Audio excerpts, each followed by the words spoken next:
वालेकुम रहमतुल्लाहि व बरकातुहू। दोस्तों, उम्मीद करता हूँ खैरियत से होंगे आप।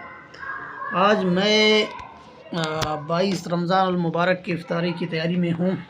मेरा दोस्त भी बैठा हुआ है, एक कुकमैन भी है, यहाँ पे किचन का ख्याल भी कर रहे हैं और इफ्तारी की तैयारी भी कर रहे हैं। मेरे दोस्त बैठा हुआ है, लेकिन परेशानी की बात यह है कि आज मेरा तबीयत कुछ सही नहीं है, इस वजह से कि मुझे आज इतना ज़्यादा भूख नहीं लगा, लेकिन प्यास की ज़्यादा ज़रूरत है। और मुझे इतना प्यास लगा है कि मैं बता ही नहीं सकता हूँ, क्योंकि आज मैं बहुत आउटिंग में गया हूँ, कुछ कामों में मसरूफ़ था, कुछ घर के काम भी थे, उनको करने के लिए गया था बाहर।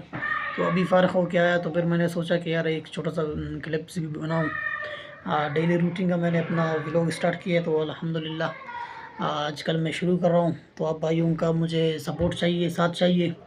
तो ये भाई आज आया था मेरे पास, बोला है कि भाई आज इफ्तारी मेरे पास करना, क्योंकि इसने आज कुछ ख़ास बनाया होगा।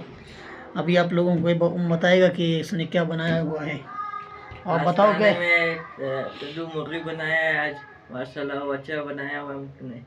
और साथ में बोतल भी है, सही है, बोतल भी है साथ में। कद्दू मुर्गी भी बनाया है, साथ में बोतल भी बनाया है, और क्या और फ्रूट वगैरह। रोटी तो सब खाती है। फ्रूट वगैरह बनाया कि नहीं बनाया? बनाए भाई, फ्रूट भी लाया है। हाँ जी। और बोतल कौन सा लाओगे? बोतल जो से भी मिले, 7 अप मिले, ड्यू मिले, 7 अप मिले, डियो मिले, जो सा भी बोतल हो जाए वो चलेगा। चलिए ठीक है, अच्छा हो गया, जज़ाकल्लाह। और आप लोग कैसे हो? आप लोगों का कैसे चल रहा है रोज़ा, इफ्तार, सहरी, तरावी नमाज?